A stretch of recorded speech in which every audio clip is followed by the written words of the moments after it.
Yo, what's up? This is Splendid Radio on PharcydeTv with my co-host Jeremy Scipio. What's going on, people? And my high school homeboy slash head coach, high school basketball coach, Curtis Boyer. What's happening, man? How's it going? It's cool, it's cool. So real quick, Curtis, we're gonna hop to you. So what's up, Jeremy, man? You was out there on that road, man. You Oh yeah, man. Shoot, I did what's it? Oklahoma, Arkansas, Kansas. Excuse me, and I had like 3 Texas dates: Pflugerville, Abilene, and Austin. Yeah, all right. man. Yeah, it was crazy, but I'm so glad to be around regular people. That was the anti-abortion tour, wasn't it? Oh gosh, and you know what's crazy? They love me. They love me. It's so weird, man. They get obsessed with me. They call my homeboy the N-word. But it wasn't even on. You know, it was the supportive. There was like it was one show. These 2 ladies kept talking out during the show, and during my set, right? And they kept talking about, oh, we a dance. I was like, y'all want to twerk? It's like, yeah. I was like, so hey, after my show, how about we just have a twerk off? You 2 come on stage, y'all gonna twerk, right? It's like, yeah, right. So then yeah, so after I finished my set, I just said, all right, thank you, good night, and I left. And they was mad. So Hey. I just wanted them to shut up because I had to do my set. So you know, I mean, I get paid to do this. So so I went and I went outside. And the girl was like, we were so mad that you wouldn't let us twerk. I was like, y'all can do it right now. So I put the music on, but then I left to go handle business. I left him with my homeboy. They started dancing on him. And he was like, ladies, can y'all please stop? And the lady was like, she said, nigga, please. He was like, what? What type of road dudes you bring in with you, Jeremy? You know what I'm saying? Yeah. Oh, it was DeLeon. Ah, man.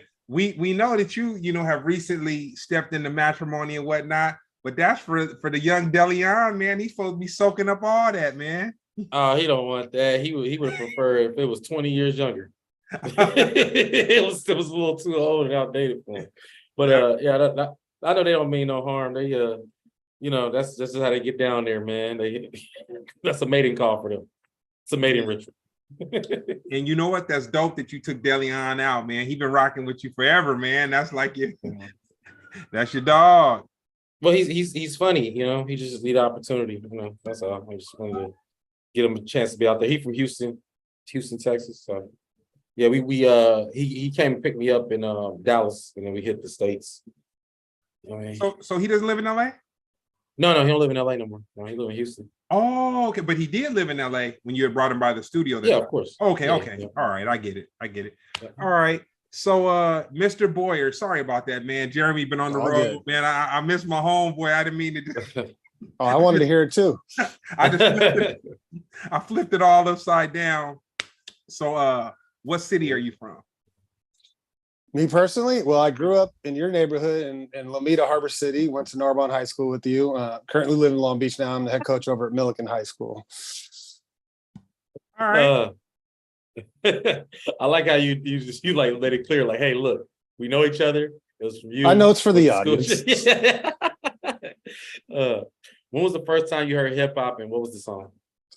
Planet Rock, Africa Mabata, 1981, 80, somewhere in that range. Memory serves right. And I was like, oh, okay, this is the music I need to hear.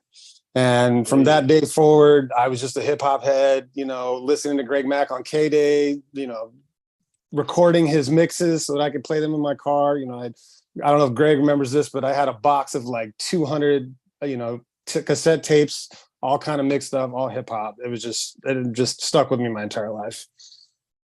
No, you know, the crazy thing, the more that Jeremy and I interview people, I think back and I'm like, dang, hip hop is really like the hippie movement of our generation. You know what Absolutely. I'm saying? Like, you know, we look back when we were younger, we look at the movies and stuff like that, and they show hippies, and we really wouldn't resonate with it. We'd be like, oh, these are just some people that was taking a bunch of drugs, listening to music, fighting for rights, and you know, this, that, and the other. And then when you look at hip hop, it's kind of like the more, it's going to be foul that I say this.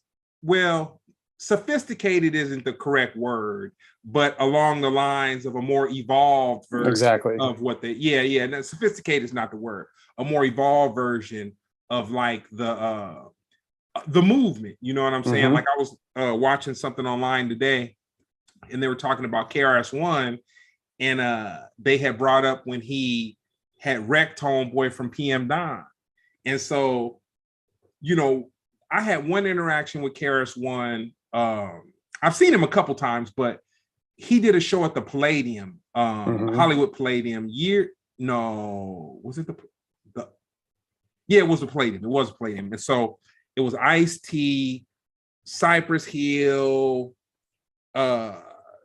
KRS-One, I want to say maybe Public Enemy. It was just like this huge show, like maybe around 1990, like right around that era. So KRS-One was there with his brother, and it was crazy because, you know, KRS-One's the teacher. You know what I'm saying? He stopped me from eating meat, man. I didn't eat meat from like 89 to maybe like 2003 or so. Like he was that influential to like my peer group as far like edutainment, him talking about meat, just all this stuff, whatever.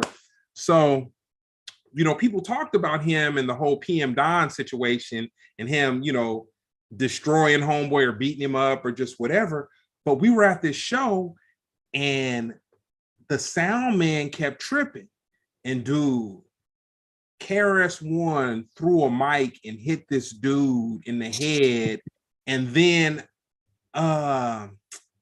if my memory serves me correct, either they roughed him up or they did the monster mash on the soundboard, but it was one of the two.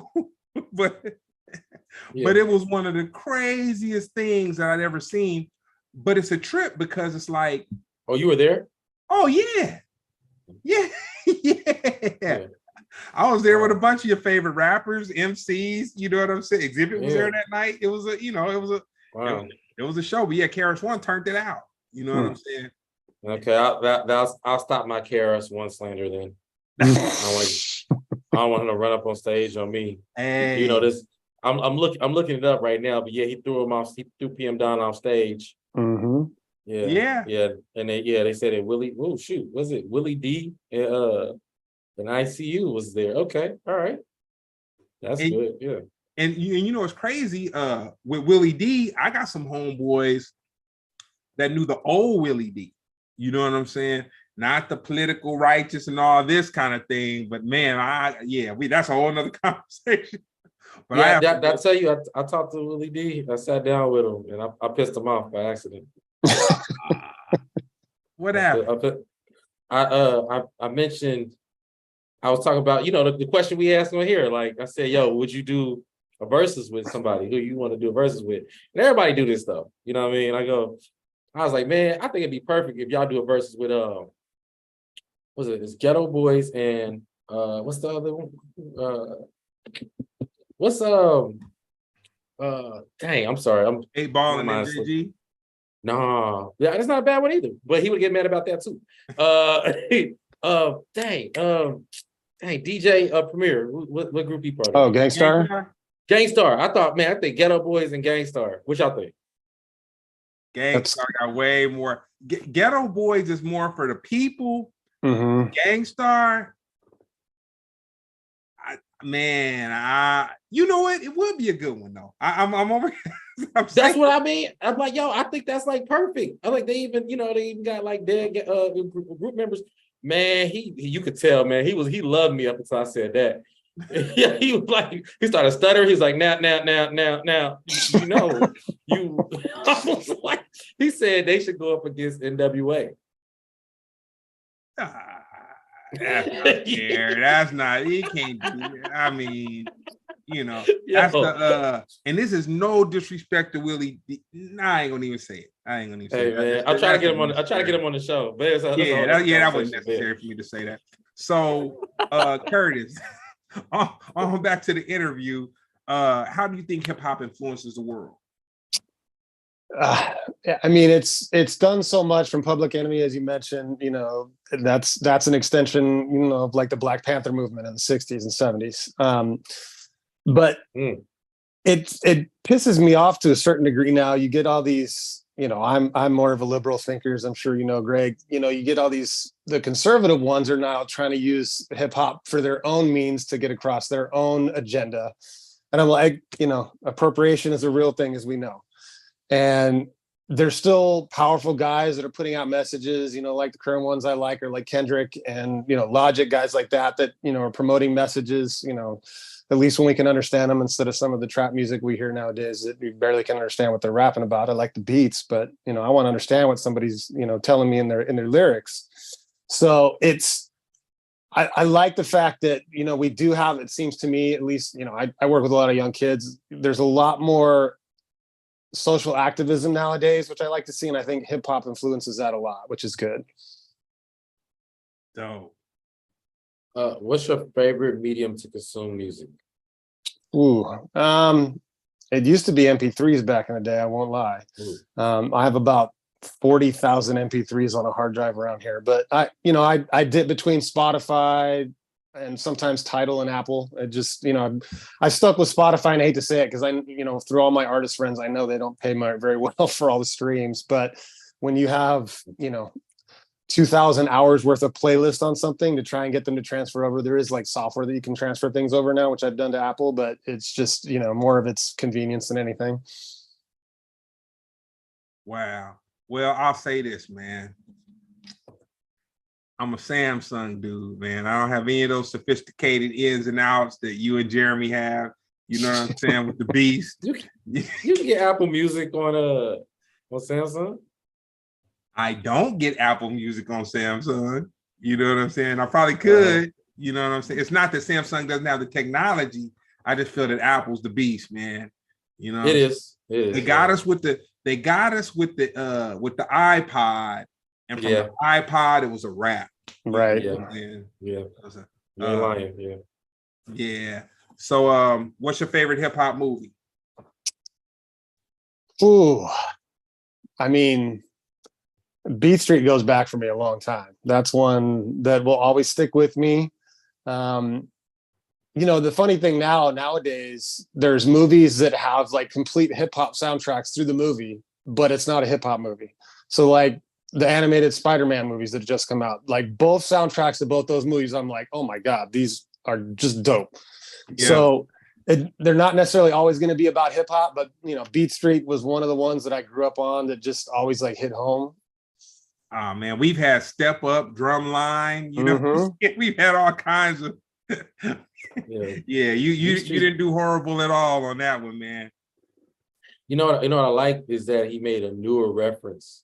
So I think it's gonna be an interesting interview because he seemed like he listened to the full span of hip hop. So I do. I'm just trying to find the current guys that still I can relate to from the old sounds that I like to. Because see, growing up, you know, I listened to NWA, Public Enemy, KRS-One, all those guys. And Pharcyde obviously was one of my favorite groups because it hit a chord with me that was the more kind of like vibey hip hop.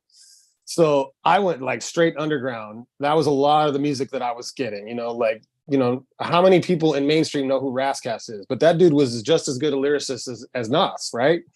You know, other groups just from the underground that I love, like, you know, and I know Pharcyde did some stuff with him, but Mocha Only is one of my favorite guys. That dude is prolific, puts out an album, it seems like every 5 minutes. So it's that kind of vibe that I like to go for, and trying to find that today, it's not as prevalent as it used to be, but I can still find it. And like Kendrick has some tones of it. Logic does a lot of it. I like a lot too. So, and Post Malone did do it until this current album. It's more like pop. I'm a little sad that it didn't include a lot of more hip hop overtones, but well, that's another story.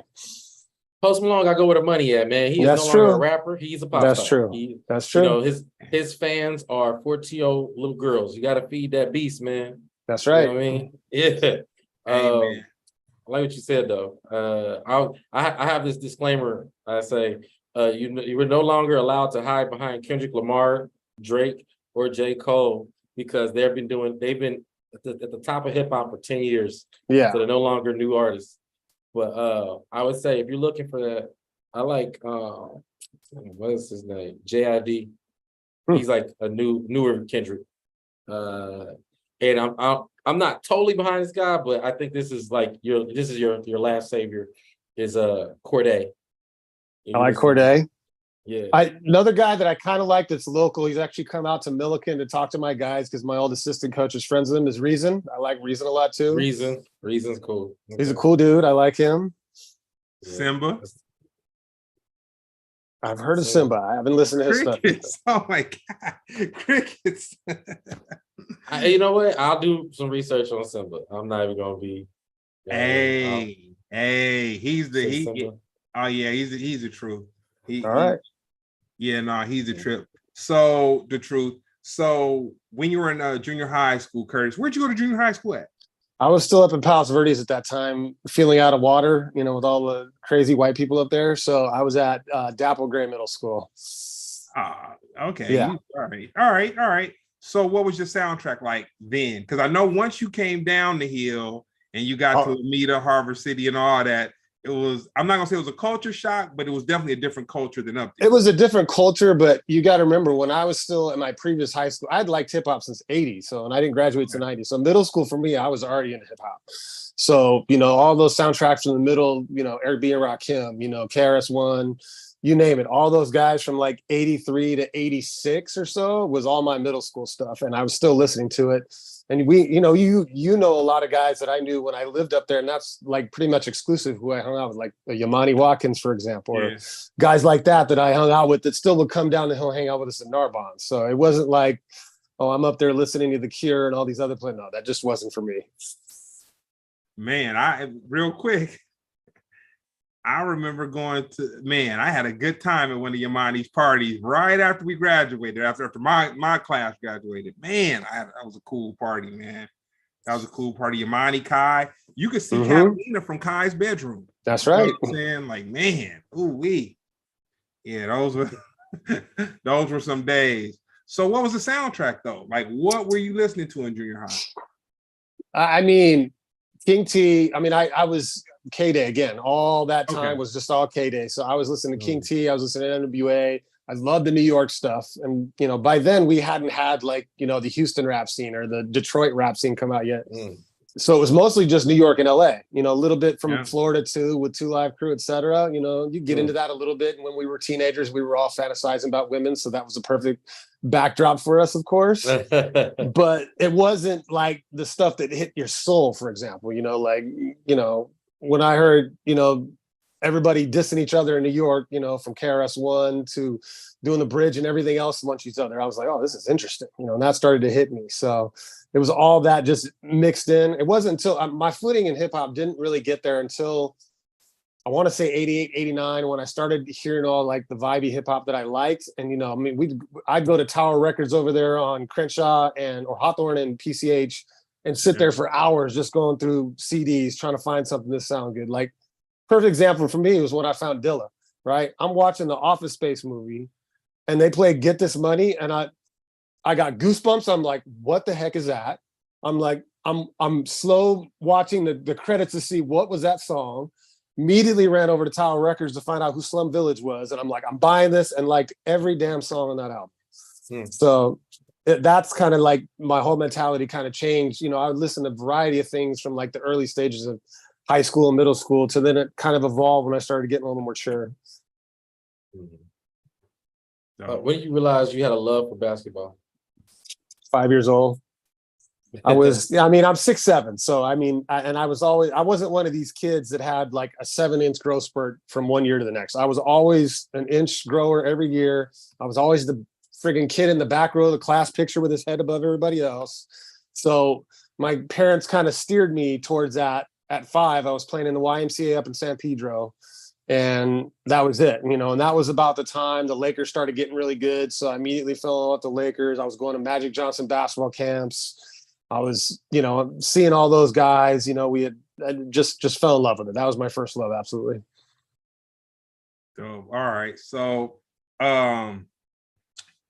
when I was talking to you about the interview, you brought up a name, and, I had a relationship with this particular coach, but he was my driver's education teacher. That's right.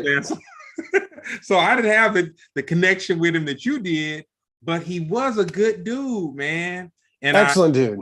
And I felt bad when I saw the pictures of you guys came out to his funeral. Coach Hoppus. Yes. So Coach Hoppus was one of those teachers that you have in high school that is very liberal, but no nonsense. You know what I'm saying? He was a very liberal cat, no nonsense. He just wanted you to kind of just really not mess up. You know what I'm saying? And as long as you showed a little compassion and you weren't messing up or whatever, which me, I wasn't a mess up, but I just wasn't really interested in school like that. But he kind of, you know, he talked to me a little bit and tell me, which is crazy because Eric McGee, he was older than you, but now he's the vice principal over at Washington. At Washington. But Eric was a counselor at Narbonne forever. And I felt so good that Eric was a counselor because Eric kind of came from the tutelage of rest in peace, Mr. Backstrom, where like the kids had somebody that they could relate to that was cool enough that the kids would feel comfortable enough to come to this older person, but then the older person understood kind of the way the kids, their minds worked a little bit, so that it didn't kind of like Eric kind of like bridged the gap, like that second generation. And then Coach Hoppus also came from the tutelage and that era of Mr. Backstrom. So tell us about you and Coach Hoppus. Well, he is probably the number one reason why I'm a coach today. And it's because, and I think I had a different experience from you because I never took his driver's ed course, first of all. But he was I think he was a different guy when he was the basketball coach. He was absolutely a player's coach. And I can't remember, and I'm 51 years old right now. I might have forgotten some of that stuff back in the day, but I can't remember him ever getting upset at us. Like he was almost feel like in this Zen approach to coaching. When we were getting crazy out there and our minds were racing as teenagers, so a team went on a run of 10 points.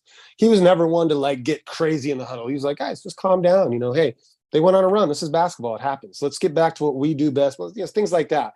But I think a perfect example of kind of the mentorship that he had, Major Goolsby Lee, one of my best friends back then. Lee. He and I had AV class back then. And for you young people, that's when you had to walk the VCRs and the TVs on wheels to classes so that they could show videos. It's not like it is today. So that class was like basically like do whatever you want class. So we'd walk one or two of those TVs to a classroom, and then we had the rest of the period off. And that was the same period that Coach Hoppus had off.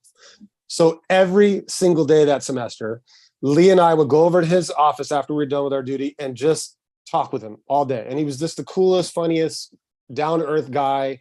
And it really, I didn't know it at the time that I wanted to be a coach, and it probably didn't hit me until my first few years of college. But that was the main influence of me getting into it. And it was because he was beloved by the guys that played for him. So I think it was a little bit different experience than being in his driver's ed class. Oh, yeah. Well, yeah, he man, yeah, he definitely he pulled me in the right direction a little bit. He was like, come on, man, this is easy, man. You know what I'm saying? Like, man, you're gonna have to drive. You know what I'm saying? Like, what? Like, come on, man, you're going against the grain, Campbell. You know what I'm saying? Right. But okay, so let's fast forward up. You're in your senior year of high school. You're about to graduate. What did you think you'd be doing after you graduated?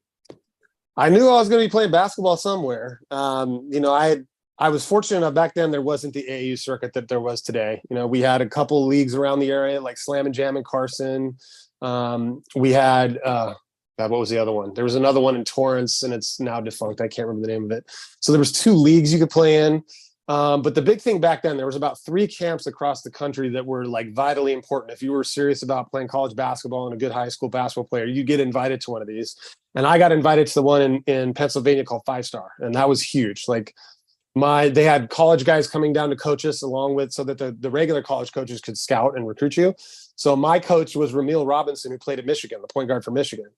And just a stellar experience. And I remember getting back after my junior year and like just about 3 or 4 out of the days of the week, I'd have mail coming in from D1 schools every week. I mean, nowadays it's all social media and phone calls and texts from college coaches, but back then they'd send you letters, and they would go to the Narbonne office, and I'd always have like one of the counselors or the front desk ladies in Narbonne be like, Curtis, you have mail up here again. Curtis, you have mail up here again. I'm going up there and I'm getting letters from everywhere. UCLA, USC, Alaska, Anchorage, Rutgers, all these places. And it's all because I went to 5-star camp. So I knew at that point I was going to be playing somewhere. I just had to find the right home.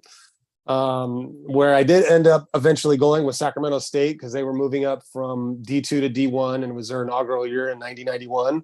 And my dad was moving up there for business. So he kind of, I won't say talked to me into going there. I'll say a little bit of coercement happened because he wanted to see me play in person. I went on a recruiting visit up there, and I had offers from other schools, but they were like, I felt to me like Joey Anders was the head coach at the time. And my dad had kind of colluded a little bit before, did the whole campus tour. We got back to the office, and for about 45 minutes, they tag teamed me, talking to me about why I should go there. And then Coach Anders slipped me a letter of intent in front of me and said, sign this, we're glad to have you. And my dad looked at me and nodded, and I, 17, 18 years old, I signed it. Driving home, my mom goes, how did the trip go?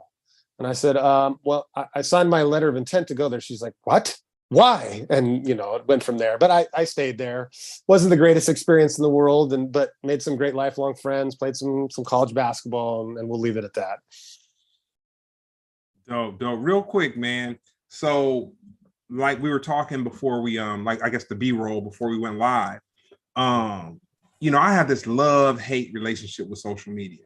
I mean, I do it for the podcast. I dip in a little bit. I do it to kind of support some people close to me and whatnot. But, for the most part, I'm just like social media, just like, ugh. But one of the perks of social media is you can kind of see how your, friends and family are doing. And one of the things I never knew was that your father, when he got sick and then when he passed away, you really honored him, and you showed pictures of him in a helicopter, and he dealing with presidential whatnots and all this kind of stuff. And I was like, damn, I was like, it kind of makes sense, because in your dad's own right, like he was an elitist at what he did. And then you, so Narbonne was a very multicultural high school. It was a mix of everybody. It wasn't any real hard racism, pull to the left, pull to the right. It was a couple idiots. It was a couple idiots, but even the idiots would listen to rap. You know what I'm saying? They'd be like, we don't like you, but then they bump Run DMC or Beastie Boys or just whatever. But you were a leader. Me looking back at it at that time, you were a leader in your own right. Like, having the convertible rabbit didn't help. You know what I'm saying? Having some wheels, but you were a leader amongst the basketball players and all that kind of stuff. So I thought that was pretty dope. Yeah, I mean, they were just all brothers to me. So if it was a matter of leading or not, it wasn't anything other than we were just all extensions of our own family, which was a big thing to me. And, that's one of the big things and why I love coaching. You miss that, playing sports and having a group of guys, your brothers that you always deal with. When you get out of that, it's like, man, where do I get that again? You're struggling, you have your friends here, but they all have their lives, their families that they have to steal to. So it's kind of cool now that I get to go back and work with high school kids, because we're still part of a nice little family, even though now I'm at the head at the table, like the dad, but we're still part of that. So I'm still getting that, let alone the competitive side of myself. I still get to, the wins and losses still affect me the same way as if I was playing or coaching, but that unity that we have with the family setting is a very big thing for me. So, what are your thoughts on Ice Cube and the Big Three? It was cool until I saw him with Tucker Carlson the other day, but that's a whole nother story. I like it. I like it for the simple aspect it gives the guy, because I still have friends at my age that are playing like these 50 and over leagues and are always asking me to play. And if I had more motivation and time, I probably would do that with them. But, a lot of my time goes into these kids that I'm working with on a daily basis. But I like the fact that, you know, we're not forgetting who these basketball players are, you know, the second they retire. And, you know, I mean, the guys that are Michael Jordans that are still making their billions by selling the Hornets, et cetera, they're going to be in the news regardless, you know, but there's the guys that you don't get to see all the time, that they're making names for themselves, you know, like the Steven Jacksons hosting his podcast, you know, the guys that, you know, maybe only had a cup of coffee in the NBA, but now they're getting a little bit more notoriety for playing in the Big Three. I think that's a really cool thing. Right. You know, I mean, oh, I'm sorry. Go ahead, Jeremy. No. I'm a troublemaker, so I'll let you go first. I'm okay with that.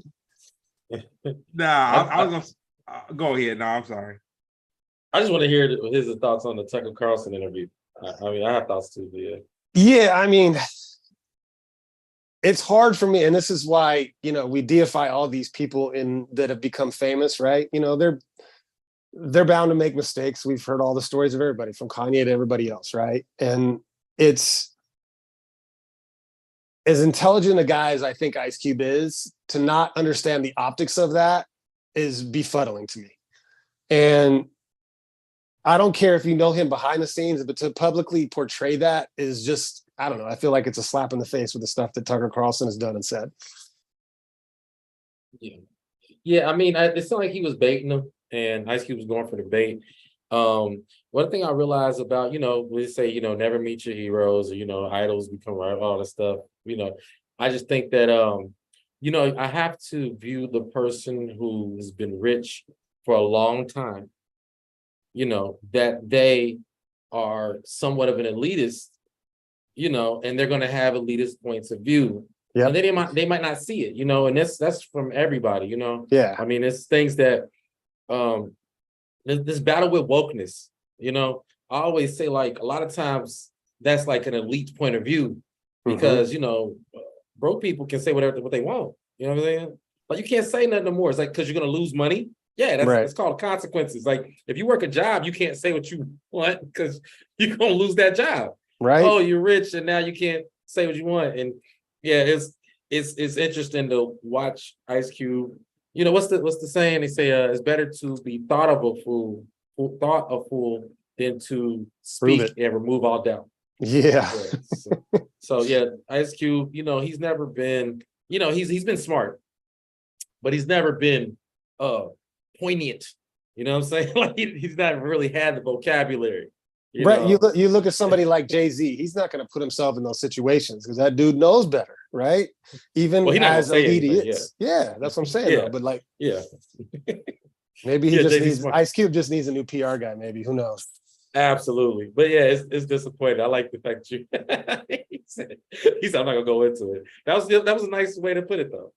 To you guys' point, yeah, I'm sorry, man. I was biting at I want to hop in so bad. Yeah, go for it. I wanted to hop in so bad. I watched the interview 3 times. 3 times. Oh yeah, I did. And you know what? To you guys' point, you never hear Beyonce speak. About the last time you heard her speak, she said she thanked the alphabet community for house music and the genre or whatever. And that was the last time you heard her. You're not gonna hear her speak for her. And she was wrong, you know, she was 100% wrong. You know, she mixed what she heard people say about 2 different things, and she made it into a pizza. So it was like a pizza burger. Like, it was, you know, it was 2 things that were kind of valid, but she put them together and sounded crazy. And so you'll never hear her speak her free mind again. Now, with this Ice Cube situation, I raised my cup to Ice Cube. It was good that he was on Tucker Carlson, because Ice Cube, he went rogue. You know what I'm saying? He ain't loyal to nobody. He's like, dude, he's in the mix of this thing that has made him a whole lot of money, a whole lot of money. Like Ice Cube, you'll never hear how much. They'll never say how much money Ice Cube has, but he has a lot of money for sure. Yep. For sure. You'll never hear them say he's a billionaire or 100 millionaire or nothing like that. But he's got a lot of money. But one of the most intelligent things I heard him say on this this interview, you know, he said you gotta meet with your enemy. You gotta sit down with your enemy. And he made a reference and he said, I'm sure that there's someone in the Ukraine that's talking to the Russians every day. Now, how much he didn't go into all this, but this is me speaking. Now, how much progress they make, who knows? But there is a line of communication. You have to have a line of communication with your enemy. My only disagreement I'll say there is have the meeting, but why empower him by going on his platform and giving him more power? That's the only thing. You can have that conversation, but you're now giving him power to his side of thinking. Oh, I got Ice Cube on my platform. That's what he's thinking. So why have those conversations behind closed doors, but you don't need to publicize it. Okay, I'm gonna tell. Okay, I'll give you another one. Ice Cube was on the Breakfast Club. If you came to reference an Ice Cube interview, would you reference the Breakfast? Did the Breakfast Club interview stick in your mind? Or did the Tucker Carlson stick in your mind? The Tucker Carlson, nah, man, it was genius. It was genius. It was genius because Ice Cube, he's not falsely articulated. Like you could hear when he was speaking, he was trying to catch his thoughts up to some of the things that he was saying and whatnot, which to me, it humanized him. You know what I'm saying? It humanized him. And he basically was like, man, the Oprahs have turned their back on me. You know, The View, they've turned their back on me. All these people have turned their back on me. And man, I'll tell you this, I'm not a Tucker Carlson fan, but I watched that interview 3 times. And I think as far as him getting his point across, there's people that probably watched it more than 3 times that watched it because he was on Tucker Carlson. Yeah, but you know, it's like you said, like he went rogue, right? This is not the first case this year of us witnessing a celebrity who's an elitist who went rogue. And you know, that's Kanye West. Oh, they supposed to get together. Thing. Well, yeah, but it's like, you know, it's hard for the common folk to have the same interest, though. You know, don't act like you're speaking for us because you're not. He's talking about gatekeepers. Yo, Mike Epps even said, dude, you're a gatekeeper. How dare you? That's fact. Yeah, and look, and think about it. You got to be inside to look. The NBA, NFL, these are monopolies. We know this. You know what I'm saying? To even be let in to get a piece of the pie of something like that. As far as he's taking it. Bro, you know he got people with him. Like, cut it out. You come on, bro. Like, you ain't no dog. Yo, we seen you. Look, you were a rebel. We get it. And now you're 50. And now you're an elitist. And that's okay too. But you ain't fooling me. We hear you loud and clear, bro. Let's make sure you get more money so you can get in. Got you. So I mean, he's paying people and he's giving opportunities, but you know what I'm saying? It's only a while before he's like the streamers, man. That's what it is. If he had enough money to turn down, and don't quote me on this, but my mind wants to revolve around the tone of $9 million or something like that. And if he said 9, it was probably more money than that because little different, you know, little ins and outs and nips and naps. If you turn that kind of money down, you're definitely privileged. You know what I'm saying? Like I'm not gonna turn down. If somebody came to me right now and they said, I got $500,000 for you. Can you get 2 people to have a conversation? I'd have to seriously think about if it was only a conversation, I'd have to seriously think about, you know. Yeah, it's a privileged situation. I mean, even the idea of not having to take the vaccine, right? I mean, we can make this political statements, all that, but at the end of the day, there were people who had to work because they had children and they had stuff they had to work, who had to take the vaccine. If you were privy enough to not take the vaccine, you were in a special situation or you're privileged, whether you want to believe it or not. And also we talk about the history of Ice Cube, and I'm gonna get off of it because I like him. I don't have no problem with him. I just speak facts. I'm unbiased. You know what I'm saying? Right. Does Ice Cube have a history of paying people fairly? Yeah. Does he have a history of being fair with payment? I'll tell you. Let's ask everybody he's ever employed. I'll tell you one person he paid fairly. Ooh, Kevin Hart. No, I know somebody that was there the night when he quote unquote when the whole West Side Connection thing went haywire, and Ice Cube said to Dub C, "How much money do you think you was gonna make out of this?" And Dub C was kind of like, you know, I don't know, whatever. He's like, "Well, dude, I got you. Don't even worry about that. I'm over this." You know what I'm saying? And it was a wrap. You know what I'm saying? I wish we could bring up clips, man. I wish we could bring up clips. Hey, and that's why Dub C, when you hear him speaking about the whole West Side Connection thing and all that right now, they'll say, man, he'll be politically correct when it comes to Mac 10. He'll be politically correct when it comes to Ice Cube. Mac 10 for the culture, Ice Cube for the paper. You know what I'm saying? So you saw the recent okay, yeah, you saw it too, right? Yeah, okay. Yeah, because I'm like, you made such a direct reference. Like that was I actually wasn't gonna bring that up. but no, I knew somebody that was there. Like when it happened, just like the other story I said we talked about off air. I knew somebody that was there the night that happened, and they told me that Ice Cube was like, man, how much money do you think you was gonna make out of this? How much money you want? I got you. Nigga. This is right. You ain't got to deal with all that. Well, recently he just had an interview where they was asking him. They had like a, I don't know, I forgot what it was, but basically, you know, West Side Connect came together for a second, and they were all there. So as they're leaving, some reporters asking Ice Cube all these questions, and he's being honest but rude at the same time. And they said, "Yo, will you ever get back with West Side Connection?" He said, "No." He said, "Don't ask me again." They said, "Even in the future, maybe some type of reunion or, you know, a concert." He said, "Never, no." Man, I never happened. And Dub C was like, you know, he just like you said, he's like, it's a lot going on right now. Dude, I've seen in my entertainment career, I've seen two things happen. I saw one artist tell me that was a very huge artist, man. He was a very huge artist. Bank accounts, ridiculous. And I mean ridiculous when I say ridiculous.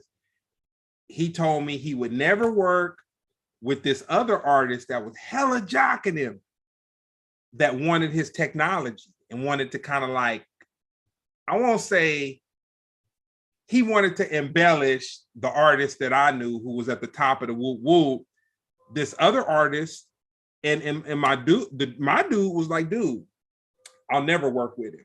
And it's interesting because as the years went by, those two crossed paths several times. And I kept saying to myself, were we just a little faded in a bathroom and talking to each other while we were taking a whiz? And was he just blowing smoke up, whatever, and say how he was saying he'd never worked with this other dude? Or, you know, but dude, he never worked with him, dude. And I mean, the other dude could have threw him a gang of dough. I mean, a gang of dough. And then the second, I knew an artist who was part of like a super group, like a, you know, people love this group or just whatever. And he told me, like, he's like, dude, I'll never go back to that. You know what I'm saying? He was like, I'll never go back to that. And he went back. You know what I'm saying? And he went back. So it's a funny kind of thing, but different things happen. But then I say, when it comes to group situations, nobody's prepared for the money and the fame. That's the thing that I'll say with these artists. Where with Curtis, I'm sure he's seen it with athletes. You can't compare. You can't prepare someone for like the fame and the money. Like there's no way. You could hint to them a little bit, and you could try to, you know. And perfect example to it was homeboy Curtis. Know who it is. I'm not the super sports dude, but homeboy who got the strippers pregnant. Who was that? Oh, somebody y'all know or somebody famous? Nah, him. I don't know nobody that's crazy. Like, hey man, I come from Harbor City, California. We yank our homeboys homeboys to the side. You probably talked about half the NBA, but there was a lot of them. I mean, Sean Kemp was one of them. No, it was one dude just recently, man, and homegirl was like, "You gonna pay me?" You know, and whoop-de-whoop, and you know. Oh wait, yeah. Wait, who you talking about? That was yeah, that was recent. That was super recent. Yeah, yeah. Dang, who was that? Dude, I had a Damn. home. I know who you're talking about. I'm trying to remember. Yeah, that was big I news. remember Like a seeing couple that weeks in the ago. news. I had a homeboy who is another hell of an established cat in his field, and he was getting into it with his baby's mama, and his baby mama was so disrespectful, dude. Like she says, she texted him some stuff like he was trying to be concerned about her and just kind of like her well-being and how her life was kind of crumbling or whatever. And she was just like, don't you worry about that. You just need to be worried about running that paper, you know? And I was just like, oh my God. Like, man, like it's some real ones out there, man. And I don't mean it in a positive way. You know what I'm saying? Well, Yeah, I you mean, gotta like I cut was stuff. saying, there back in the old NBA days, which I was around quite a bit, I mean, guys had girls in every city. It wasn't just Jordan. And, the groupies would be there, even if guys didn't know specific girls when they get there, they'd have a specific girl after they went one time to a certain city on a road trip. So it's just the nature. Man, I'll say for me, dealing in the entertainment industry for a while, and it's crazy because to me, being on tour was getting somebody to take care of my dogs, packing my bags, bouncing for 6 weeks and coming back. When people say they go on tour and they just got 3 or 4 dates, or it's like weekends where they space it out to weekends and stuff like that, that's what touring has evolved to, you know what I'm saying? But the I touring, agree. the touring that I know, which Jeremy did some touring. The touring that I I actually know, no, I feel like I was just on the road. People like, how was the tour? I'm like, oh no, man. let me tell you what touring is. Touring is you got a poppin' Friday, Saturday, and Sunday. But man, if you don't got nothing Monday, Tuesday, Wednesday, Thursday, you'll take something just to, bite expense. You know what I'm saying? Because you're away from home, you're out on the road, woo, woo, woo. You might have an opportunity to make some bread. I can't say that, but I hear you. Yeah, I'm not allowed to say that, Yeah. But I'm not talking about no girls. I'm just talking about. Oh, No, I ain't talking about no girls. I'm talking about get it popping, like getting some shows, like you know what I'm saying? Okay. Yeah, I ain't talking about. Come on, man. You know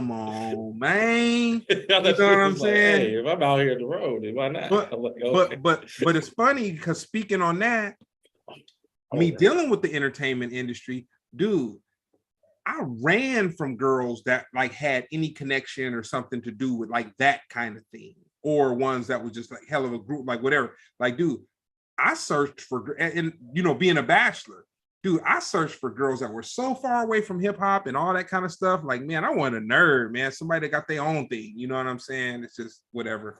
But away from that, when did you realize you wanted to coach basketball?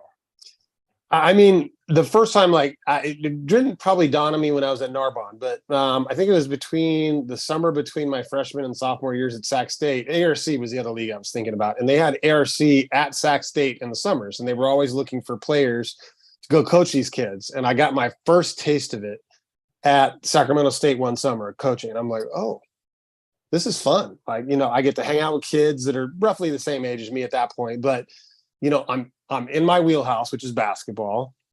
I get to be competitive, even though I'm not on the court, but I'm like out there celebrating every basket. I'm like throwing my hands on my face if another team scores on us 3 times in a row.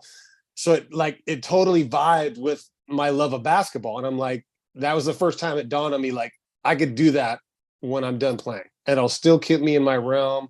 It'll still keep me competitive.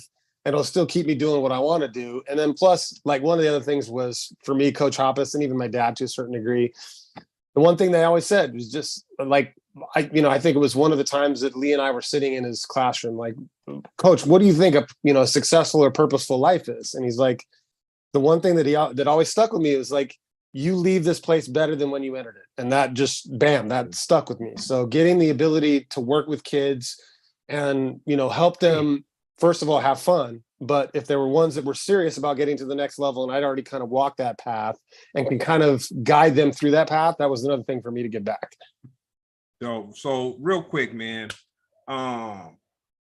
we probably hadn't really talked to each other. We kind of bumped into each other. Yeah, a little bit or whatever. But you threw up the bat signal to me, and you're like, man, these kids are some good kids.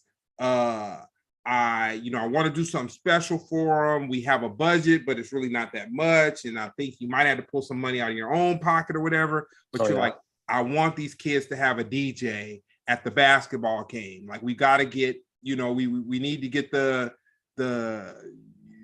enthusiasm. Get them hyped up. Yeah. Get everything hyped up. So I reached out to DJ Augie, homeboy. Shout out to Augie, Splendid Radio DJ representative. You know what I'm saying? And he came down, and it was very interesting for me to see you in that light, because I had first of all, we hadn't seen each other like probably 10, 15 years or something like that. And no, we saw each other at the Long Beach Farmers Market before that, remember? We sure did. We sure did. We sure did. And I saw you in that. No, so first of all, your girl was in the wheelchair with the nautical boot or something very painful looking like. Oh, yeah. Her. And I was like, damn. Here it is. Curtis is tripping, trying to raise money to get these kids a DJ. His girl is there to support him, nautical booted and wheelchaired up. You know what I'm saying? And I'm like, damn, that's some passion or whatever it is, or support. Maybe she's supporting her man, supporting the school. And then from afar, I saw how you interacted with the kids and the parents and all that stuff. And I was like, damn. And it was kind of overwhelming to me, because I'm like, okay, I've done management and road management of a rap group and kind of played different roles and was tugged in a million directions at one time and whatnot. But when I saw you, it was kind of like, damn, he was, you were the protector of the parents' children. And so I saw the parents interact with you on that level. And then you had the respect of these kids, which, man, if they didn't have a coach like you, and I'm not saying that there weren't kids there that weren't wild as hell, but they could have been wilder. You know what I'm saying? And I said to myself, like, man, I've got a big heart and I would do a lot for a lot of people. But I'm like, damn, dude, this dude is like, man, he's pulled in every direction. He got the parents, he got the kids, he got raging hormones of these teenagers, just so much. And it's like, man, so from going from coaching, when you were coaching like college level or just whatever, coming back to coaching like high school kids, what was that transition like? Yeah, it's, so I had coached in AAU for probably, I was at Los Al coaching the girls side because my niece played basketball back in the early 2000s, but I was still doing AAU every summer, every year. And I always knew that with AAU, for example, you get maybe 3 hours a week of practice with those kids and then weekends of tournaments. So I always knew, because, I was brought up through basketball and spent years and years and years honing my craft, working with coaches, et cetera. I knew high school was a better pathway for me because of the involvement you get. You get 5-6 days a week of practice. So you can really put your imprint, your personality, and everything you want to do on that kind of program versus like AU, where, you get to do a few drills in practice, for an hour and a half on a Tuesday and a Thursday. And then you maybe go over one play and that's it. Then you let them scrimmage. So you're not getting the detail, the growth that you can experience over a course of a player's 4 years at a high school. And the big difference is, for me, it's like you said, with Stacy, my girl, it's a life. And, she's committed to that just as much as I am, because she knows I'm at school, sometime, and I'm just a walk-on coach. I don't teach there, but I'm there some days 6, 7, 8 hours a day. And that's 5, during the regular season, that's 5 days a week, 6 days a week. And so it's a humongous commitment. And it's more in the sense of, you're doing everything. I'm like the gatekeeper for everything. I manage the other coaches at the other levels. I manage 50 to 60 kids in the program, all their parents. I manage the budget. I manage our scheduling. I manage, you know, making sure that everything is set up from, you know, Augie doing the DJing to my scorekeepers to making sure I have seats safe for certain people like Stacy, for example. So it's a life. It's just truly a life. And you got to give a lot of respect to coaches that really invest their entire life into doing this, because we're not doing it for money. That's for sure, especially at a public high school. And, you know, and my big thing, you know, I've seen so many things throughout my years coaching in AAU to high school that I just don't like seeing, you know, whether it's, you know, an AAU program and their directors or coaches, whoever, are just siphoning money to themselves, you know, instead of, and working with like really low income families, single parent families. And I'm like, you're charging these kids like $150 a month, and that's being conservative on some of these programs, right? Plus $30 a weekend for a tournament, $200 for their, you know, their uniform at the start of the season. But all that money is just going into your pocket. And I'm like, that never vibe with me. I'm like, I literally pay myself for everything at Millikan. And I did that for my own AU program as well. I don't want parents paying for anything. There's a silver lining to it. I'll get to that in a minute. But I mean, to me, it's make it about the kids. I'm not like the previous coach at Millikan. He was using Millikan as a springboard to get somewhere else. I'm not trying to use this job to go anywhere else. I'm here for these kids. I love all the kids that come through. The beautiful thing is too, is going back to the Narbonne reference, Millikan is such a multicultural place. It reminds me of Narbonne so much. And I love that. And it's just, to me, you just get to put your imprint on this so much better than just being an AU coach. But I'm there because I care about these kids. I'm not there for the money. I'm not there to try and spring myself to somewhere else. I want these kids that I'm in control of and I'm responsible for to be successful on and off the court. It's not just about the basketball. I can relay all the things that I'm working with on them to anything that they can deal with in life. Like, you know, communication. I'm huge on communication. I send out weekly emails on Sundays with the schedule. Probably parents get tired, and kids definitely get tired of me communicating so much, because I try to keep everybody informed for those parents that have hectic schedules and want to know everything up front. It saves me having to answer a million questions a week. And it's also beneficial to like take care of it themselves. The parents don't have to worry about it. Kids get to keep their uniforms every year. They get sweatsuits, t-shirts, hoodies, all the fun stuff. We do fun stuff off the basketball court, going to Osprey Farm, going bowling, going to dinner all the time. Because that's how you build a community within that program, that everybody gets along and tries to reach that common goal. So it's a huge difference from what I was doing in the past. Well, I'll say this, man. I almost felt guilty when you handed me that check, man. Almost. That's all good. But yeah, almost. But I stepped out the way and I let him and Augie do their thing, because I was like, man, my dude is doing something really good here at this high school. You know what I'm saying? And you know, you can't fake the interaction between, and I'm an observer. Like I like to chill in the cut, dude. I'm not a hop down, get in the mix, like the just wah or whatever. But I was like, damn, my dude is kind of like a little celebrity up. Well, not a little bit. My dude's a celebrity up in here. You know, he's got, you know, people coming at him left, right, woo, woo. And then me knowing that you were kind of willing to put your own money behind it, and you were having to fight for it and whatever. But you felt from a motivational level that it was important that they had a sound system out there, that they had the DJ out there, that he had, you know, to just like hype the whole thing up. But I definitely gained an adult level of respect for you that was different than the level of respect that I had for you because we went to high school and woo. So Appreciate it. With that being said, your favorite sports movie? Ooh. And this is going to come out of left field. You know, I've seen every basketball movie there is, but there was one that kind of enveloped kind of all of my being, and that was Finding Forrester. Finding Forrester. Mm-hmm. No, that's one right there. Huh. It touched on every subject you could imagine: elitism, racism, you know, a relationship between an old codger and a young black man. You know, it was all about basketball, but also about life. So it kind of touched on everything for me. That was a Sean Connery one, right? Yes, it was. Oh, yeah. No, that was kind of dope, man. Homeboy, I want to Rob say Brown. He went and he left the book on his, it was the way that the relationship kind of just unfolded and everything. Yeah, that was a really dope movie. And you had a cameo from Busta Rhymes, so that was cool too. Yeah, Busta Rhymes. That was his brother, right? Yep. Yep. Nah, that was dope. Maybe. I'm trying to think. What I like? I'll just say Any Given Sunday. That's probably a generic answer. It's a good movie. Sunday. Yeah. If you asked a girl the same question, she'd probably say Love and Basketball. Love and Basketball. Yeah, that's an easy one.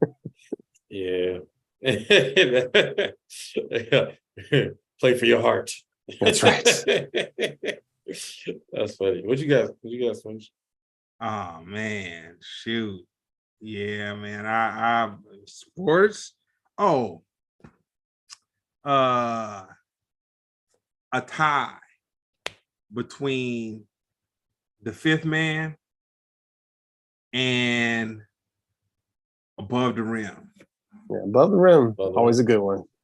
Above the Rim, because you got to see, because before Above the Rim, see, Denzel didn't get edgy until, you know, not later in his career, because he's an older actor, but I felt like Above the Rim, you got to see him get a little edgy and give you that, you know what I'm saying?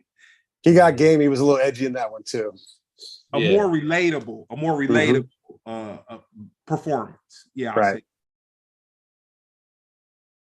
Yeah, they remade a White Man Can't Jump. It's terrible. It's terrible, man. It just shows sometimes Hollywood has no other ideas just to refabricate something. It just kills me. It also shows how good the original was done, to where it's like, man, you can't replicate this at all. Right. Yeah. Shame on them. Mm-hmm. Hollywood. Chasing the paper. They went and made, and it's so funny because I was really a fan of Coming to America too. Like I thought, but I know people that didn't like it, but I didn't look at it from a nostalgic point of view. I looked at it kind of like this is a funny kind of movie or whatever. But I know people that felt that Eddie Murphy's son was kind of like, eh. And then, oh my goodness, I saw House Party 2. That was blasphemous, man. You know what I'm saying? That was. Do you mean the current one at LeBron's house? Oh man, like we can't even go there. Oh man, I was just like, and I'm very liberal. And I love underdogs. You know what I'm saying? Like, man, I love everybody to have a chance. But when I saw that, I was just like, man, it's not even funny. Like, it's not even, yeah. But anyway, that, you know. Yeah. It's like they focus on the, there's parts of a movie that, you know, that make it great. And there's parts that are like, we just kind of tolerate. And it's like they focused on the tolerant stuff. And they think that's what makes it great. That's all, you know. You know, it comes out in these weird ways. It's funny because I know so many people in House Party. That's crazy. I knew so many people. Like I was just like, yo, did they shoot this did they shoot this last week? Like everybody. I knew everybody in the movie. But what's your top 3 hip hop groups? You know, Dilla's always number one for me. So whether he's with Slum Village or doing his independent stuff, that's never going to change for me. Yeah, I love Dilla. I mean, I have a shirt in my bedroom that said Dilla changed my life, and it's absolutely true. Yeah, and I mean, I'm nostalgic, you know, and it's not because Greg and Amani are my friends, but Pharcyde always held very high esteem for me because it vibed on that same level that I always love. And every time something came out, I'm like, oh my God, yes. And then when they got to work with Dilla, when he remixed some of their stuff, I was like, oh my goodness. I mean, we're marrying 2 of my favorites together. This is great. And to be off the cuff a little bit, Mocha Only is probably my 3rd favorite. Oh, okay. All right. He's a real one, man. You named everybody to be on the show. And he ain't watched too many, you know what I'm saying? You know, so that's we're culturally relevant to somebody, Jeremy. That's right. We're culturally relevant to somebody. Absolutely. So your hidden talent. My hidden talent. I think everybody would probably say it's my level of patience. From dealing with 60 kids to dealing with a girlfriend that has anxiety and, you know, can have episodes, you know, everybody credits me for my patience. I don't know if that's a talent, but I definitely try to live up to that, by having a lot of patience. All right. That's yeah. I give you, not only is a talent, I think it's a gift. I think you're beyond. I think you evolved. I'll tell you a funny story of where it really surfaced itself. So this goes back to when I was coaching girls basketball at Los Alamitos High School. There was one practice, and again, we're talking about teenage girls that are going through everything at that period of time in their life, whether it's, girls cliques and hating each other. The coach was mean to me at some point. We had a practice, and I knew about 10, 15 minutes into the practice where they all wanted to sit down and have a powwow, that I'm like, I got on my phone and they're like, "What are you doing, coach?" I'm like, "Well, we're not practicing tonight. I'm just going to order some pizzas. So if we're going to air everything out, at least we're going to have full tummies, And I knew at that point, like, okay, basketball is just not happening tonight. I just have to sit here, let all these girls air out their grievances to each other, to me, vice versa. And I'm just like, this is how it's going to be. And so that was a very valuable lesson I learned back in 2004. And why I wanted to stick with boys going forward after that. He said, "I'm just gonna order some pizza." That's funny. What other job would you like to do other than coaching basketball? Ooh, I mean, I had been in my life a recruiter. I worked for about 17 years in recruiting, employment recruiting. I got into hard money lending for a few years, and that went away during COVID. But it was the ability to know that I could follow my life passion, which was coaching basketball. That's become my profession. But I mean, any other one, there's a funny account I follow on Instagram called Merce Life, and he goes to like Venezuela and other countries, and he finds like these incredibly sad stories of poor people or people with disabilities or people that are down on their luck. And, he goes into their town and builds them a business and builds them a home. They were living in a shack. And I'm like, if I had enough money to go do that, and I'm hoping someday that happens, that would be a great alternative to doing that, because it's giving back at some point. So, but I kind of reached the apex of where I want to be. I don't want to get to college basketball and coach. I've been coaching a little bit in college summer leagues right now this last few weekends at Real Run in Carson. So that's been cool. It's a whole different kind of level of coaching that I have to do, because the players are different. Their mindsets are different. The way they listen is different. But high school basketball is it for me. So I've kind of reached where I want to be. Oh, man. So if this, was it D1? I don't know how it works. Basketball team come and offer you this, college basketball, they offer you this big old check. You ain't gonna pull a Deion Sanders, bro? No, because I look at it this way. I know several college basketball coaches, especially for my dealings with having high level caliber athletes that are getting recruited by these schools. But even my work in the past, working, through AAU and coaches and kids getting recruited, I've met and I've befriended a lot of college coaches. And I think I'm busy right now just coaching high school, but you put that on steroids, and that's what a college coach, like, they don't see their wives. Sometimes they sleep on their couches in the school. They're gone on road trips, they're gone on recruiting trips, and I like my downtime just as much as everybody else. So I want to be able to come home and chill and not be, going from 8 hours to 10 hours a day at school to, 15 to 20 hours a day some places. So it's just not something I want to do. I'm at the point, I've coached middle school, I've coached elementary, I've coached high school. It's that nice middle comfort zone where, the college guys all think they're NBA guys. The high school kids all think they're college guys, but you can at least manage those mentalities a little better than I think you can getting to that college level. So I think I found my right niche right here in high school. Okay. So now we're going to go a little lighthearted on you. Marvel versus DC. Marvel. I can appreciate DC, and they're trying, but I'm always been Marvel. Better question. What did you think of Black Adam? See, I have friends that will like really nitpick and tear a story, tear everything down. But this is like I tell my girlfriend Stacy all the time, like, you got to go into a movie and, one, suspend disbelief, because obviously no one's flying around in our universe right now. Two, in that same realm, just buy into what's going on. Yeah, there's going to be crappy storylines. There's going to be bad acting in some instances. But if you go into it with a pure entertainment value, I can appreciate it. Now, I'm not giving it, a Black Panther 9.5 out of 10, but I can still walk out of the movie and be like, I didn't waste my money. It was entertaining, but it's not like I'm, nominating it for any awards either.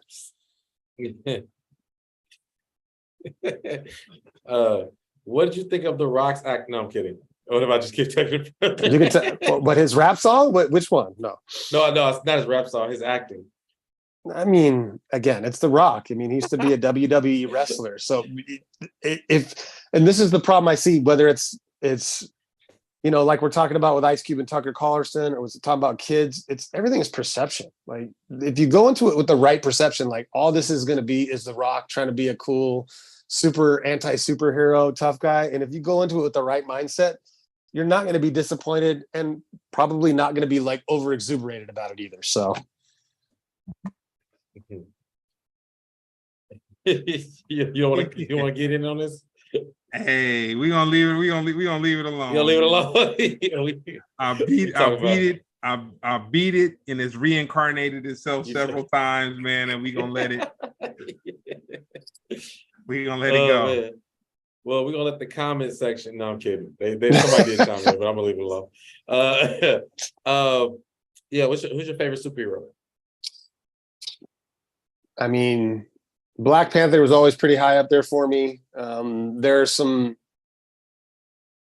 non-high profile ones that I've always liked in the past. It was funny because growing up as a kid, I always liked Shazam. I'm not super thrilled with how the movies have turned out, but it was one of my comic book favorites growing up. There are several other ones, but I mean, Black Panther was always a big one for me.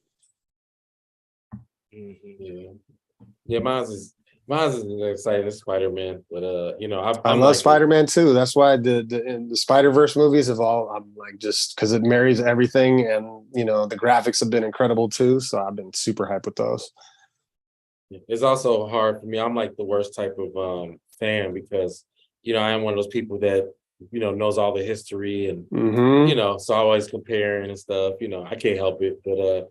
I say, I try to be as loose with my judgment as possible. But yeah, Spider-Man for me. I hear you. I'm not as crazy about Miles Morales, but I do like the Spider-Verse movie. So. Your most iconic moment, Coach. Ooh, it's funny because I get caught up in being present in it, so I don't really necessarily get like super hyped up into the movie moments. But 2 years ago, my second year at Millikan, I didn't realize it until after our first game in the state playoffs that was the farthest Millikan had ever been. Somebody walked up that was like a super fan and like, hey, that's the first win in state playoffs. I'm like, what? And then we won another game and another game, and then we lost in the regional semifinals. And that's the farthest Millikan had ever been. It was only my second year there. And that wasn't necessarily my coaching per se. I mean, it was in the sense that I knew I had a really talented group of kids. And the biggest thing that I had to do that year was get them to believe in themselves. And there was a turning point about halfway through the season where it finally clicked for them. And that was a huge thing for me to be like, okay, finally, after a year and a half of like getting in their heads, pushing them and telling them constantly, we go lose to a team by 15. I'm like, that's a game we could have won. But because you guys are struggling, one, to believe in yourselves, and two, to believe in each other. We're playing on islands per se, right? And it was that moment in the middle of the season where we went off 11 straight games, but it was like the third game in, and I saw the change. And it wasn't, going as far as we did. That was a cool thing at the end of the season because I wanted that for the kids. But it was that moment when I saw all the things that I was trying to get them to do finally click. And that was something that was like, oh God, finally that happened. And that was like something I could never see. I had a lot of success, Coach. I have probably 30 trophies just sitting over next to me from AEU and everything else, but those don't really mean anything. It's when you get to really imprint yourself on a team like that and see the finally that finished product finally starting coming out. And that was probably my most proudest moment and the biggest moment for me. Real quick. Have you ever seen a player who was mediocre at best, pull themselves together and do something in the game that was 100% opposite from everything you've seen this player do, and he just came to life like he was almost possessed. Yeah, I mean, players have gotten on hot streaks, right? It's not always just about scoring. It was definitely something where one of my guys who he had a really tough time, athletic dude, about 6'4", but had the worst hands on the planet, like catching the ball, finishing around the basket, because he was so fast and athletic that he would be driving down the lane, but wouldn't know how to control the finishing of it, right? So it would bounce off the front of the rim or hit the backboard and not touch anything because he just didn't know how to have that perfect touch on it. But there was one game, and it was in that stretch of games when we went on a run. He didn't get a lot of playing time, maybe 6-7 minutes a game, but I put him in the second half of one game. We were up by about 7, and he scored like 8 points in a row. And I was like, whoa, what happened here? And then he finished with 12 points all in the second half. And I'm like, that was like one of the most incredible things I've seen you do, because you've never shown me that in practice. You haven't shown me that in previous games, but you hit one of those streaks that just bam, and I let you ride it all the way to the end of the game. So that was pretty cool to see. So you sent him back to the bench. He was like, you know what? Well, no, he played the rest of the second half, and I'm like, you did what you had to do that game, and you helped us win the game. So that was perfect. But the next game, you didn't put him on the starting. You was like, hey, man. Well, and then the next game he went in and he kind of reverted back to the old way. So he got his couple 3-4 minute stretch he normally got, and then yes, he returned to the bench. Unfortunately, he's like, here, man, I bought you a Nintendo Switch. Go back to it. No, I'm kidding. What's your ultimate goal? It's win a state championship. The CIF first, but I mean, we got so close 2 years ago to winning a state championship. We were 2 games away from being in Sacramento, and I got kind of the taste of that, and I know the kids did, and I want to get back there. I mean, the first step of that is obviously winning a CIF Southern Section championship, and we have a shot at it this year. Some things have just in the common landscape of high school, like college now, there's kids transferring left and right. We lost our 6'10" junior center. He went to another school. But I got a couple other guys that came in, one for football that's a good basketball player, and another kid just popped up that looks like he's going to be coming to school because he lives in the area and was at a private school before and is about 6'8". And I'm like, come on down. So we have a good shot at that. I mean, the first step is doing well in league and more league. And we have a tough league. We have Long Beach Poly, Long Beach Jordan won it all last year. We have Compton, Lakewood, Cabrillo, and Wilson. So it's a tough league, and as far as public school leagues are concerned. So first step of that is trying to win that, and then the next step, it's like the stepping stone, is getting to the CIF championship, winning that, and then hopefully getting to state. So, what's the best advice anybody's ever given you? As far as playing or coaching? Period. I mean, the part about for me is kind of reinforcing the patience I have, because I mean, we're dealing with society today that there's a lot of entitlement involved, whether it's, sports or not. There's a lot of entitlement. Some of it's directed straight from the parents, and you have to take that all with a grain of salt, because, every parent wants their kid to do well, right? Some parents are better at allowing their kids to fail. And some parents will not refuse to let that happen, but they're setting their kids up for failure at some point in life if they're not letting them learn how to fail and come back from that. So there's a lot of parents out there that will, quote unquote, coach from the sidelines, and their kids a lot of times have that habit of tuning the coach out who's in charge of that game and listening to their parents, which is totally conflicting with what we're trying to do as a team. And I can't hold the kid responsible because they're a product of that environment. And I try to have meetings with parents, as a whole for the whole program. Like, this is the expectations we have for the kids, right? Everything is merit-based. Your kid shows up and, we're very focused on, the offense will come. I'm not super worried about, this or that. I want you to exert all your energy on the defensive end. So the first part of that, of you getting playing time, is for us to be able to trust you as coaches to be able to accomplish what we're trying to get you to do on the defensive end.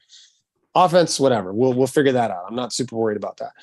But if we can do our job on defense, that'll make the offense easier. It'll make our transition easier. So if kids aren't willing to buy in on that, whether they're listening to their parents or just don't have the aptitude to buy into those things, that's where it's a struggle. And I have to really exert more patience than usual. And I'm always, I'm big on communication. So I have an open door policy, whether it's parents or players. Come talk to me. If you have a question, don't let it harbor inside of you like, oh, coach is doing me dirty. Coach is doing me dirty. I'm not doing anybody dirty. If you think I'm doing you dirty, come talk to me and I'll explain to you why X, Y, Z is happening, whether it's playing time or, what unit you're playing with or when I can trust you. Or what positions I'm putting you in, but you'll understand it. And two, I'm going to be able to show it to you because I'm filming everything. So that's another benefit of, and most kids I knew, because I grew up, I was the same way. I was a visual learner, and I want to have the ability, because players will tune you out. It'll go one ear right out the other if you keep, even if you're saying the same thing over and over, trying to reinforce a point. But if you can then show that to them on video, like, hey, this is where you're having problems on defense, right? Everybody that trying to take you left, you're losing them and they're going right by you. Oh, coach, I see what you're saying now. Yeah, now we can work on that in practice, and you're going to be more open to accepting the information we're trying to give you. So I think it's a level of turning on the patience even more in some aspects to be able to relate to the kids, relate to their parents, and try to get them to buy into what we're doing. Oh. What would your bio movie be called? Sorry. Ooh. If you had a movie, what would you call it? That's a good question. Man, I'd have to think about that one.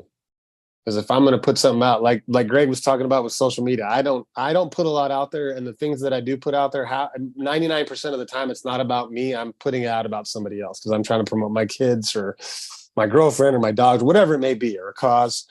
So I'm very selective with what I put out there. So I'd have to think about that one. That's not something I could probably spit off the cuff. It would have to be something I'd put a lot of thought into. More patience than normal. that's and it'd be like some kid like, coach, why can't I get in the game? And you like, look, you see right here when you drop the ball right here. We don't put people like this.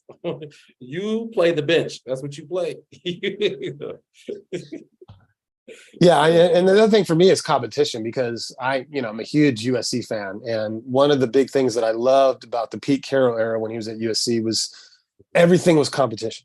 You were going to get playing time based on how well you did against your teammates, and they made practices so hard that the games were easy. And so I try to do that a little bit on a lighter level at school, that if you can breed so much competition with each other, it's only going to raise the entire program up, and kids will find their way to get to playing time by doing that through competition. So. Oh, so who would play you?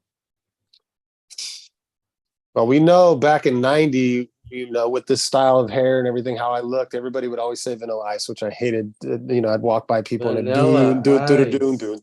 Yeah, and I would hate that. So, and if we were younger, I would say probably like Dolph Lundgren. He's about my height and got the flat top and everything else. So who knows? I don't know who would be today. I'd want someone to be handsome, but that would probably be overstepping the bounds there. Oh man, shoot, let's give Tom Hanks a chance. You know what I'm saying? So he can get an Oscar. You know what I'm saying? I love Tom Hanks. I'm like, with your type of movie, man. Like, come on. He now not for looks, obviously. Right. I think he needs it. I think the type of movie you're gonna have in those moments, quotable, like like drumline, like one band, one sound. He'd be like, right. Yeah, I can see that. Yeah, I was gonna ask you what'd you feel about I know was it LeBron James' son is playing, he's gonna be playing for USC. Yeah. Well, a crazy story, and when I hear all these people, he got the vaccination. I'm like, get out of here with that talk. Like when I was in 1994, I had left Sac State and I was transferring to San Francisco State, because I was like, I'm done here, right? And so one of the first practices at San Francisco State, one of my teammates, his nickname was Spider. It's about 6'4", 195, and he was like just a human narrow muscle. He like just the most athletically gifted person. He would work out in the weight room, but just like pure athlete. And he was taking the ball inbounds on the sideline. I was on the opposite end of the court, not even looking. I was defending, and he had the ball over his head and just fell flat as a board behind him, and his heart exploded and he died right there. So Wow. that was like the first thing that popped into my mind. I was like, oh my God, this is just like memories of back then, right? Or Hank Gathers, right? You know, when he was at LMU. Yeah. You know, and I know Bo Kimball, and I've had conversations with him about this, and he was like just how horrifying it was for him, you know, and I'm like, I can only imagine how terrifying it was for him and his family to go through something like that. But thankfully, you know, USC, and that's where my girlfriend got her foot surgery after her big accident. You know, they take care of their athletes really well. The Keck Medicine of UFC is like their huge hospital. So they're getting all the prime care. So I don't think he could have been in any better hands than he was. And with modern medicine, I'm sure they're going to be monitoring it. There was another guy last year, one of their centers had almost a similar episode, and he got to playing about halfway through the season after that. So I think he's in good hands. Very scary though. Yeah, everybody blames everything on the vaccine. I'm like, man, whether it was positive or negative, it ran through your body. It's ran its course. Don't nothing just pop up 3 years later randomly. Like, come on, Right. guys. It's like, yo, if it was negative, it would have killed you. You'd be dead. I mean, come on. Right. That's funny. Any advice for your past self? I probably would have figured a way to get into high school coaching full time a lot younger. You know, because I did that one stint at Los Al back in the mid 2000s, but you know, 2020 was, you know, my first year getting back into high school coaching, and it was always something I wanted to do, but I let life and jobs and everything else dictate the course of my path, and that's why, for the most part, that's why I was only able to do AU basketball, because that was, you know, Tuesday, Thursday nights at 7 p.m. So I could commit to that after a work day. But I knew it was going to take a bigger commitment to get to high school basketball. I just wish I would have like really pushed myself earlier in my life to do it earlier. So. All right, man. Now I'm about to hit you with the last one. It's been a hell of a ride. It's been a hell of a ride. So, you being high school coach, watching the young minds of the world, of the nation, go through this whole, you know, COVID thing. You know, the kids had it really hard. You know, like junior high school, that's when, you know, you get your most independent thinking. You're developing, thinking and development. How do you see social progression going in the next 2 years? You know, I think, and I've absolutely seen what you're talking about. I think my first year at Millikan, it was a COVID year, and we only got 12 games, and I didn't find out about the 12 games until 7 days before our first game. And we were practicing on the beach and outdoors. We didn't have any indoor practice. And I got, you know, my AD texted me and said, hey, guess what? Next week, we're starting more league play. And I'm like, what? I'm like, yeah, you can go to practice day after tomorrow in the gym and start working on stuff. But when our first game is next Thursday, I'm like, oh my God. So I could see, and it's something I've seen a lot of like interesting, different personalities on teams from the last couple of years. And what it's told me is I think a lot of kids have gotten stuck in that period of time that COVID took place, right? So you lose all your social cues from going to school every day and learning things, right? You know, everybody was doing online learning, not hanging out with their friends for 2 years. And I think that put them in kind of like a time capsule. So I see a level of maturity that was stunted in some kids because they were stuck in their 7th and 8th grade years in that COVID year. And then they're jumped right into in-person high school where they didn't get those last couple of years of middle school to kind of brace themselves for high school per se, right? With the social cues, with the academics, you name it. So I'm seeing kids at 15, at 16 that are still acting somewhat in certain cases like they're in 7th grade. And I'm like, gosh, how do I deal with this, right? This is what we're stuck with. So that has been kind of a huge conundrum for me. And I've had to change certain things and tactics for certain kids. And, you know, I've never coached every kid the same way because, you know, I know every kid has a different personality. So you've got to tailor things individually as well as, you know, to a team. But it's been very interesting to see the stunted growth in some kids, especially in their maturity levels and their emotional states and their emotional intelligence, getting to that high school stage after a couple of years being shut down. It's been very interesting. So, nah, man, this was a good one. I know it was gonna be a good one though. You know what I'm saying? You know, I like to take people that are very interesting and talented in their own right, and I like to make them a person, like it's very easy for people to look at you and say, you know, Coach Boyer, you know what I'm saying, or Coach, you know what I'm saying. But nah, man, we got to talk about that rabbit. We got to talk about, you know, 7 fools hanging out the back of a car that could barely squeeze 4. You know what I'm saying? You know what the worst thing about that rabbit was?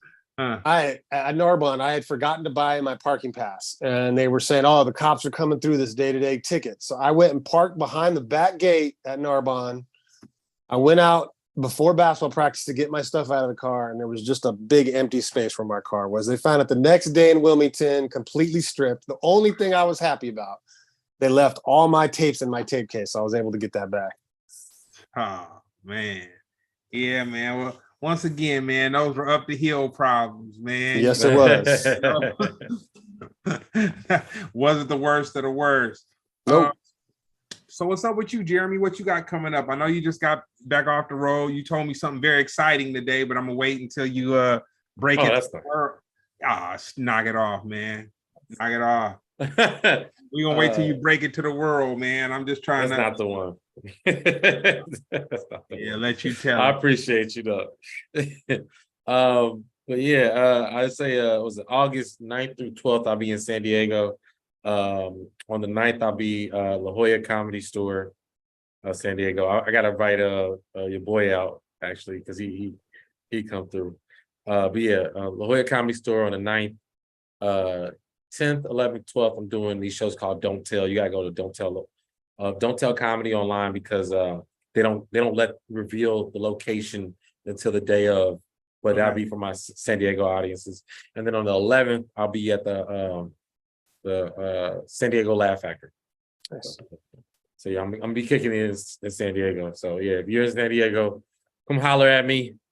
Probably gonna need a place to crash if they don't let me have this hotel for the Laugh Factory. So yeah. OG Mike Bedard, man. He's become a fan, Bedard, man. You know what I'm saying? Splendid has a way of, and matter of fact, for you, Curtis, keep your eye peeled.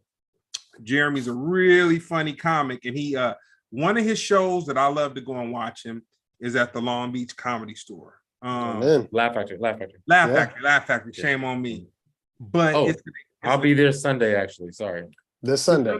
This Sunday, yeah. Oh, okay. Oh man, I'll be there. And once again, I'm not gonna I'll stand in line, man. But I learned my lesson, man. You ain't standing in line. Cut that out. We don't do that around here. Are you serious? Man, Paul Rodriguez came, man. That mug was like, man, I never seen nothing like that before. I was like, and he's an older comic, and I was kind of like, well, I'll come up here. It's just gonna be like a whoop whoop, and the line was wrapped around here, wrapped around there, and I was, it was it was very it